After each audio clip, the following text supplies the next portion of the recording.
Okay, ready, get set, go. ಇಷ್ಟೊಂದು ವರ್ಷಗಳಿಂದ ಎಷ್ಟೋ ಜನ ಬ್ಯಾನ್ ಬೆಟ್ಟಿಂಗ್ ಆ್ಯಪ್ಸ್ ಅಂತ ಹೇಳ್ಕೊಂಡು ಎಷ್ಟೊಂದು ಹೋರಾಟ ಮಾಡಿಕೊಂಡು ಬಂದವರಿದ್ದಾರೆ. ಸೊ ಅಂಥವ್ರಿಗೆಲ್ಲ ರೀಸೆಂಟಾಗಿ ತುಂಬಾ ಖುಷಿಯಾಗಿರುತ್ತೆ. ಯಾಕಂತಂದರೆ ಈ ಬೆಟ್ಟಿಂಗ್ ಆ್ಯಪ್ಗಳನ್ನ ಬ್ಯಾನ್ ಮಾಡಬೇಕು ಅಂತ ಅವರು ತುಂಬ ಫೈಟ್ ಮಾಡಿದ್ದಾರೆ. ಎಷ್ಟೊಂದು ಕಂಪ್ಲೇಂಟ್ಸ್ಗಳು ಆಗಲಿ ಅಥವಾ ಇನ್ನೊಬ್ಬರಿಗೆ ವಾರ್ನಿಂಗ್ಸ್ ಕೊಡೋದಾಗಲಿ, ಈ ಥರ ಬೆಟ್ಟಿಂಗ್ ಆ್ಯಪ್ಗಳನ್ನ ಪ್ರಮೋಷನ್ ಮಾಡಬೇಡಿ ಅಂತ ಹೇಳೋದಾಗಲಿ. ಇನ್ಫ್ಯಾಕ್ಟ್ ನಾವು ಕೂಡ ಬೆಟ್ಟಿಂಗ್ ಆ್ಯಪ್ಸ್ಗಳ ಮೇಲೆ ವಿಡಿಯೋ ಮಾಡಿದ್ದೀವಿ. ನಾವು ಕೂಡ ಹೇಳಿದ್ದೀವಿ ಎಷ್ಟೊಂದು ಜನಕ್ಕೆ ಬೆಟ್ಟಿಂಗ್ ಆ್ಯಪ್ಸ್ನ ಯೂಸ್ ಮಾಡಿದ್ರೆ ನೀವು ಹೆಂಗೆ ಹಣ ಕಳ್ಕೊಳ್ತೀರಾ, ಯಾವ ಥರ ಟ್ರ್ಯಾಪ್ ಅದು. ನಾವು ವಿಡಿಯೋದಲ್ಲಿ ಮಾಡಿದ್ದೀವಿ ಒಂದು. ಸೊ ಬೇಕಿದ್ರೆ ನೀವು ನೋಡ್ಬೋದು, ಅದರಲ್ಲಿ ನಾವು ಏನು ಹೇಳಿದ್ದೀವಿ, ಪ್ರಾಪರಾಗಿ ಇನ್ಫಾರ್ಮೇಷನ್ ಕೊಟ್ಟಿದ್ದೀವಿ. ಸೊ ಇವಾಗ ಗೌರ್ಮೆಂಟ್ ಅವರು, ಸೆಂಟ್ರಲ್ ಗೌರ್ಮೆಂಟ್ ಅವರು ಒಳ್ಳೆ ನಿರ್ಧಾರ ತಗೊಂಡಿದ್ದಾರೆ. ಏನಂತಂದರೆ ರಿಯಲ್ ಮನಿ ಅಂದರೆ ಬೆಟ್ಟಿಂಗ್ ಆ್ಯಪ್ಸಲ್ಲಿ ಬೆಟ್ಟಿಂಗ್ ಮಾಡೋದು ಇಂಥದ್ದನ್ನೆಲ್ಲ ಇವಾಗ ಬ್ಯಾನ್ ಮಾಡ್ತಾ ಇದ್ದಾರೆ. ಸೊ ಅದು ಬಿಲ್ ಇವಾಗ ಪಾಸ್ ಆಗಿದೆ. ಯಾಕಂದರೆ ಇವಾಗ ಇವೆಲ್ಲ ಶ್ರೀಮಂತರು ಮಾಡೋ ಅಂಥ ಇದಲ್ಲ ಇದು. ಬಡವರು ಅಥವಾ ಏನೋ ಅಲ್ಪ ಸ್ವಲ್ಪ ದುಡ್ಡಿರೋರು ಏನೋ ನಾನು ಶ್ರೀಮಂತ ಆಗಬೇಕು ಅಂತ ಮಾಡುವಂಥ ಒಂದು ಆಟ ಇದು. ಯಾಕಂದ್ರೆ ಶ್ರೀಮಂತರು ಯಾರು ಇದರಲ್ಲಿ ಇರಲ್ಲ, ಅವ್ರಿಗೆ ಗೊತ್ತು ಏನಂತ ಇದೆಲ್ಲ. ಸೊ ಏನಾಗ್ತಿತ್ತು ಇಲ್ಲಿ, ಎಲ್ಲ ಇಂಥವರೆಲ್ಲ ದುಡ್ಡು ಹಾಕಿ ಇದರಲ್ಲಿ ಎಷ್ಟೊಂದು ದುಡ್ಡು ಕಳ್ಕೊಂಡು ದುಡ್ದಿದ್ನ ಎಲ್ಲ ಹಾಳು ಮಾಡ್ಕೋತಾ ಇದ್ರು. ಸೊ ಇದೊಂದು ತುಂಬ ಕನ್ಸರ್ನ್ ಆಗಿತ್ತು ಎಷ್ಟೊಂದು ಜನಕ್ಕೆ, ಆ ಥರ ಮಾಡಬಾರ್ದು, ನಿಲ್ಲಿಸ್ಬೇಕು ಅಂತ. ಎಷ್ಟೊಂದು ಜನ ಎಜುಕೇಟ್ ಮಾಡೋಕ್ಕೆ ಟ್ರೈ ಮಾಡಿದ್ವಿ. ಇನ್ಫ್ಯಾಕ್ಟ್ ನಾವು ಎಜುಕೇಟ್ ಮಾಡೋಕ್ಕೆ ಟ್ರೈ ಮಾಡಿದ್ವಿ, ಯಾವ ಥರ ಬೆಟ್ಟಿಂಗ್ ಆ್ಯಪ್ಸ್ಗಳನ್ನ ಯೂಸ್ ಮಾಡಬಾರ್ದು ಅಂತ.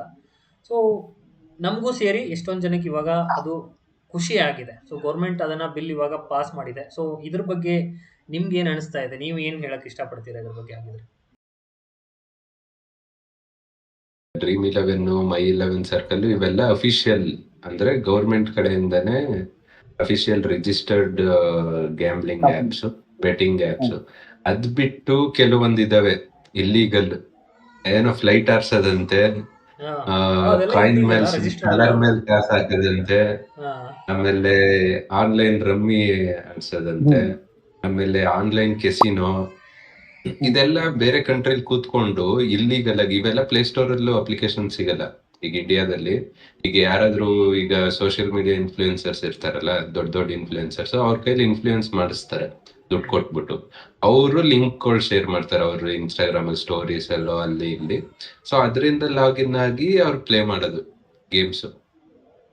ಇದು ಇಲ್ಲಿಗಲ್ ಆಗಿ ಇಷ್ಟು ವರ್ಷ ನಡೀತಿತ್ತು. ಇದನ್ನ ಹೆಂಗೆ ಟ್ಯಾಕಲ್ ಮಾಡ್ತಾರೆ ಈಗ ಗೌರ್ಮೆಂಟ್ ಗೊತ್ತಿಲ್ಲ, ಯಾಕಂದ್ರೆ ಅದಕ್ಕೆ ಲೀಗಲ್ ಪರ್ಮಿಷನ್ ಇರಲೇ ಇಲ್ಲ. ಈಗ ಬ್ಯಾನ್ ಮಾಡಿದ್ರೆ, ಈಗ ಕಂಪ್ಲೀಟ್ ಬ್ಯಾನ್ ಮಾಡಿದ್ರೆ, ಈಗ ಆ ತರ ಪ್ರಮೋಟ್ ಮಾಡೋರ್ನ ಯಾರನ್ನಾದ್ರೂ ಸೋಷಿಯಲ್ ಮೀಡಿಯಾ ಇನ್ಫ್ಲೂಯೆನ್ಸರ್ ಅವ್ರಿಗೆ ಡೈರೆಕ್ಟ್ ಅವ್ರ ಮೇಲೆ ಕೇಸ್ ಹಾಕ್ಬೋದು. ಹೌದು, ಹಾಕ್ಬೋದು. ಇವಾಗ ಇಷ್ಟ್ ಅದು ದಿನ legal. ಮುಂಚೆ ಆದ್ರೆ ಅದಕ್ಕೇನು ಇದಿರ್ಲಿಲ್ಲ, ಪ್ರಾಪರ್ ರೂಲ್ ಇರಲಿಲ್ಲ. ಪ್ರಮೋಷನ್ ಮಾಡೋರು ಪ್ರಮೋಷನ್ ಮಾಡ್ತಾ ಇದ್ರು. ಬಟ್ ಇವಾಗ ಯಾರಾದ್ರೂ ಒಬ್ರು ಪ್ರಮೋಟ್ ಮಾಡ್ತಾರೆ, ಅವ್ನಿಗೇನೆ ಜೈಲು ಶಿಕ್ಷೆ ಮತ್ತೆ ಫೈನ್ ಇದೆ ಅದಕ್ಕೆ ಇವಾಗ.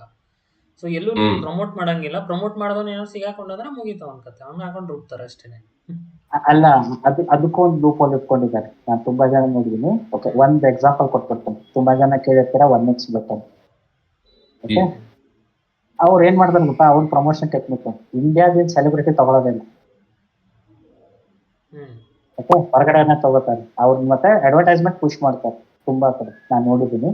ಇದೊಂದು ಎಕ್ಸಾಂಪಲ್ ಕೊಡ್ತೀವಿ. ಇಂತಾವ್ 50,000 ಇದಾವೆ. ಓಕೆ, ಅವ್ರ ಟೆಕ್ನಿಕ್ ಏನಂದ್ರೆ, ಇಂಡಿಯಾದ ಸೆಲೆಬ್ರಿಟಿ ತಗೊಳಲ್ಲ, ಬೇರೆ ಹೊರಗಡೆ ದೇಶದಿಂದ ಇರ್ತಾನೆ ಅವ್ನ ಸೆಲೆಬ್ರಿಟಿನ ಅವ್ನ ಥ್ರೂ ಪುಷ್ ಮಾಡ್ತಾರೆ. ಅವನು ಪ್ರಾಮಿನೆಂಟ್ ವ್ಯಕ್ತಿನೇ ಇರ್ತಾನೆ. For example David Warner recent ಆಗಿ ನೋಡಿದ್ದು ಒಂದು, ನಾನು ಸುಮ್ಮನೆ ಹೇಳ್ತಿದ್ದೀನಿ, ಹೆಸರು ತಗೋತೀನಿ, ಆಸ್ಟ್ರೇಲಿಯಾದಿಂದ. ಅವನು ಮಾಡಿಸ್ಬೋದು. ಮತ್ತೆ ಈಗ ಅದೇ ಆಗೋದು, ಯಾಕಂದ್ರೆ ಅವ್ರು ಇಂಡಿಯನ್ ಜೂರಿಡಿಕ್ಷನ್ ಆಗ ಬರ. ಓಕೆ, ಏನಾಗತ್ತೆ ಗೊತ್ತಾ, ಈಗ ಆಫಿಷಿಯಲ್ ಹೋಯ್ತು, ಆದ್ರೆ ಜನರಿಗೆ ಅಡಿಕ್ಷನ್ ಇದೆ. ಏನಾಗತ್ತೆ, ಇಲ್ಲಿಗಲ್ ಸ್ವಲ್ಪ ಜಾಸ್ತಿ ಆಗುತ್ತೆ. ಅದನ್ನ ಹೆಂಗ್ ಕಂಟ್ರೋಲ್ ಮಾಡ್ತಾರೆ ಅದನ್ನ ನೋಡಿ. ಸೆಕೆಂಡ್ಲಿ, ಇವೆಲ್ಲ ಆಫಿಷಿಯಲಿ ರಿಜಿಸ್ಟರ್ಡ್ ಆಪ್ಸ್ ಇತ್ತು. ಅನ್ರಿಜಿಸ್ಟರ್ಡ್ ಆಪ್ಸ್ ನ ನೀವು ಏನ್ ಗೂಗಲ್ ಪ್ಲೇ ಸ್ಟೋರ್ ಅಲ್ಲಿ ಏನ್ ಸಿಗ್ತಾರೆ, ನೀವು ಹೊರಗಡೆಯಿಂದ ಇನ್ಸ್ಟಾಲ್ ಮಾಡ್ಕೋಬಹುದು, ಇನ್ನೂ ರನ್ ಮಾಡ್ಬೋದು, ಮಾಡಕ್ ಆಗಲ್ಲ ಅಂತಲ್ಲ. ತುಂಬಾ ಜನರ ಆರ್ಗ್ಯುಮೆಂಟ್ ಏನಿದೆ ಅಂದ್ರೆ, ಇದನ್ನ ಲೀಗಲೈಸ್ ಮಾಡಿದ್ರು, ಸೊ ಅದರಿಂದ ಸ್ವಲ್ಪ ಬೆಟ್ಟಿಂಗ್ ಸಿಸ್ಟಮ್ ಲೀಗಲ್ ಆಯ್ತು, ಹಂಗೆ ಹಿಂಗೆ, ಸೊ ಅದು ಒಳ್ಳೇದಿತ್ತು, ಈಗ ಇಲ್ಲಿಗಲ್ ಸ್ಟಾರ್ಟ್ ಆಗುತ್ತೆ ಅಂತ. ಫಸ್ಟ್ ಆಫ್ ಆಲ್ ಅರ್ಥ ಮಾಡ್ಕೊಳ್ಳಿ, ಇಂಡಿಯಾದಲ್ಲಿ ಇಲ್ಲೀಗಲ್ ಅನ್ನೋದು ಅರ್ಧ ಜನಕ್ಕಾದ್ರೂ ಅರ್ಥ ಆಗುತ್ತೆ. ಓಕೆ, ನಾನೇನ್ ಹೇಳಲ್ಲ ಎಲ್ರು ಬಿಟ್ಟೇ ಬಿಡ್ತಾರೆ ಇಮಿಡಿಯೇಟ್ಲಿ ಅಂತ.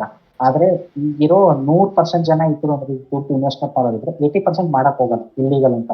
ತುಂಬಾ ಜನ ಅವೈಲಬಿಲಿಟಿ ಇದೆ, ಅಡ್ವರ್ಟೈಸ್ಮೆಂಟ್ ಬರ್ತಿದೆ, ನನ್ನಂತ ನಾವೇ ಏನಿದೆ ಅಂತ ನೋಡಕ್ ಅದು ಇನ್ಸ್ಟಾಲ್ ಮಾಡಿರ್ತೀವಿ ಒಂದ್ಸತಿ, ಆಯ್ತಾ. ಈಗ ಅದು ಕಮ್ಮಿ ಆಗುತ್ತೆ. ಸೊ ಸೊ ಉಳಿದಿರೋರು 20%. ಅವ್ರು ಯಾವಾಗ್ಲಾದ್ರೂ ಈಗ ನೋಡೋದೇ ಇಲ್ಲ, ಅವ್ರು ಬೇಕಾ ಮಾಡ್ತಾರೆ.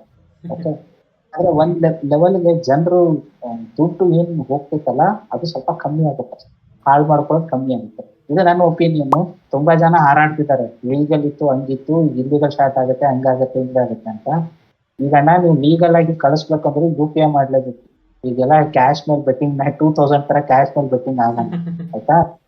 ಮತ್ತೆ ಹೈ ಟ್ರಾನ್ಸಾಕ್ಷನ್ ಅಲ್ಲಿ ಕಾಣುತ್ತೆ, ಎಲ್ರಿಗೂ ಕಾಣುತ್ತೆ ಟ್ರಾನ್ಸಾಕ್ಷನ್ ಆಗಿ ಹೋಗ್ತೀವಿ ಅಂತ. ಸೊ ಸ್ವಲ್ಪ ಟ್ರೇಸಬಿಲಿಟಿ ಇಂಪ್ರೂವ್ ಆಗಿದೆ 20 ವರ್ಷದ ಮುಂಚೆ ಕಂಪೇರ್ ಮಾಡಿದೆ.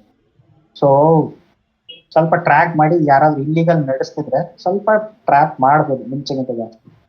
ಪ್ಲಸ್ ಈಗ ಹೇಳಿದಲ್ಲ ಪೋಕರ್ ಆಯ್ತು, ಶಾರುಖ್ ಖಾನ್ ಪ್ರಮೋಟ್ ಮಾಡಿದೀನಿ ಪೋಕರ್, ನೋಡಿದಿರ ರೀಸೆಂಟ್? ಅದು A1 2 3 ಅಂತ ಏನೋ ಬರ್ತಿತ್ತು. ಆಮೇಲೆ ರಿತಿಕ್ ರೋಷನ್ ಮಾಡಿದಾನೆ ಪೋಕರ್ ಬಾಜಿ ಅಂತ ಏನೋ ಬರ್ತಿತ್ತು, ಅದ್ರ ಪ್ರಮೋಟ್ ಮಾಡಿದ್ದಾನೆ. ಇಂಥ ದೊಡ್ಡ ಸೆಲೆಬ್ರಿಟೀಸೇ ಹೈಯರ್ ಮಾಡ್ತಿದ್ದಾರೆ ಅಂದ್ರೆ ಯಾವ ಲೆವೆಲ್ ದುಡ್ಡು ತಗೊಂಡು ಹೋಗ್ತಿದ್ದಾರೆ. ನೀವು ಯಾವ ಲೆವೆಲ್ ಯೋಚನೆ ಮಾಡಿ, ನೀವು ಗೆಲ್ಲೋ ಚಾನ್ಸಸ್ ಎಷ್ಟಿದೆ. ಓಕೆ, ಸೊ ಅವ್ರಿಗೆ ಅಷ್ಟು ದುಡ್ಡು ಬರ್ತಿದೆ ಅಂತ ಹೈಯರ್ ಮಾಡ್ತಿದ್ದಾರೆ. ಹೈಯರ್ ಮಾಡೋದ್ರಿಂದ ಅವ್ರಿಗೆ ಪ್ರಾಫಿಟ್ ಆಗ್ತಿದೆ, ಫರ್ದರ್ ಪ್ರಾಫಿಟ್ ಆಗ್ತಿದೆ. ಸೊ ನೀವು ಗೆಲ್ಲೋ chance first of all online ಅನ್ನೋದೇ ಗ್ಯಾರಂಟಿ ಇಲ್ಲ ಅವ್ರು ಲೀಗಲ್ ಆಗಿ ಆಡ್ತಿದಾರೋ ಇಲ್ಲ ಅಂತ. ಓಕೆ, ನಿಮ್ಗೆ ಹೆಂಗ್ ಗೊತ್ತು ಪೋಕರ್ ಗೇಮ್ ನಿಮ್ ಕಾರ್ಡ್ಸ್ ಅವ್ರು ಕಾಣಲ್ಲ ಅಂತ ಹೆಂಗ್ ಗೊತ್ತು? ನೀವು ಚೆಕ್ ಮಾಡಿದಾರೋ ಟೆಕ್ನಾಲಜಿ ಹಿಂದೆ? ನಿಮ್ ಪ್ರತಿ ಸರ್ತಿನೂ ಸೋಲ್ಸೋ ಹಂಗೆ ಮಾಡ್ಬೋದು. ಓಕೆ, ಟ್ರಾಪ್ ಏನಿರುತ್ತೆ ಅಂದ್ರೆ ಫಸ್ಟ್ ಸ್ಟಾರ್ಟಿಂಗ್ ಅಲ್ಲಿ ಗೆಲ್ಲೋಕ್ ಬಿಡ್ತಾರೆ. That is the trap. ನೀವು ಸ್ಟಾರ್ಟಿಂಗ್ ಅಲ್ಲಿ ಗೆದ್ದು ನಾನು ಶಿವರ ಅಂತ ಹೋಗ್ತೀರಾ, ಆಮೇಲೆ ಬೋರ್ಡ್ಸ್ ಕಳಿಸ್ತಾರೆ. ಸೊ ಆನ್ಲೈನ್ ಸಿಸ್ಟಮ್ ತುಂಬಾ ಕಷ್ಟ. ಅಷ್ಟು ಈಸಿಯಾಗಿ ನೀವು ಎಲ್ರು ಫೇರ್ ಇದಾರೆ ಅಂತ ಹೇಳಕ್ಕೂ ಆಗಲ್ಲ. ಬೇಜಾನ್ ಕಾಮಿಡಿ ಇರ್ತಾವೆ. ತುಂಬಾ ಜನ ಶಿವರ ಅಂತ ಬರ್ಬೋದು, ನಾನು ಅಷ್ಟು ಕಳ್ಸಿದೀನಿ ಇಷ್ಟು ಕಳ್ಸಿದೀನಿ ಅಂತ. ಅಲ್ಲ, ನಿನ್ ಹಣೆ ಬರ ಚೆನ್ನಾಗಿತ್ತು, ಏನೋ ಮಾಡಿರ್ಬೋದು. ಎಲ್ರಿಗೂ ಹಣೆ ಬರ ಅಷ್ಟು ಚೆನ್ನಾಗಿದೆ. ಅದಲ್ಲದೆ ಡ್ರೀಮ್ ಅನ್ನೋರು ಈಗ ಅಂದ್ರೆ ರಿಯಲ್ ಮನಿ ಬದಲು ನಾರ್ಮಲ್ ಹಂಗೆ ಕಾಯಿನ್ಸ್, ಅವರೇ ಕಾಯಿನ್ಸ್ ಕೊಡ್ತಾರೆ, ಅದರಲ್ಲೇ ಗೇಮ್ಸ್ ಹೇಳುತ್ತೆ. ಅವ್ರು ಅಫಿಷಿಯಲ್ ಆಗಿ ಟ್ವೀಟ್ ಮಾಡಿದಾರಲ್ಲ, ರಿಯಲ್ ಮನಿ ಬಿಟ್ಟು ನಾರ್ಮಲ್ ಆಗಿ ಹಂಗೆ ಗೇಮ್ಸ್ ಆಡತ್ತಾರ.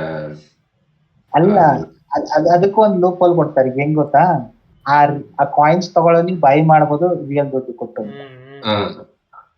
ಈ ಗೇಮ್ಸ್ ಅಲ್ಲಿ ಮಾಡ್ತಾರೆ ಮೈಕ್ರೋ ಟ್ರಾನ್ಸಾಕ್ಷನ್ಸ್.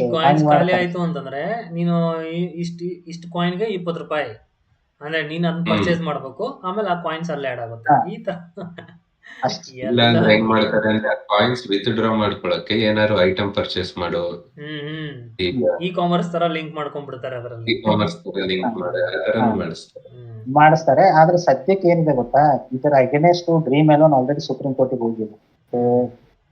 ಆಗಿದೆ ಅಂತ ನಾವು ಖುಷಿಯಾಗಿದ್ದೀವಿ. ಅದು ಮುಂದೆ ಏನೇನಾಗುತ್ತೋ ಇನ್ನೂ ಇದೆ. ಆದ್ರೆ ಅಟ್ ಲೀಸ್ಟ್ ಈಗ ಸದ್ಯಕ್ಕೆ ಪಾಯಿಂಟ್ ಅಲ್ಲಿ ಸ್ಟಾಪ್ ಆಗಿದೆ.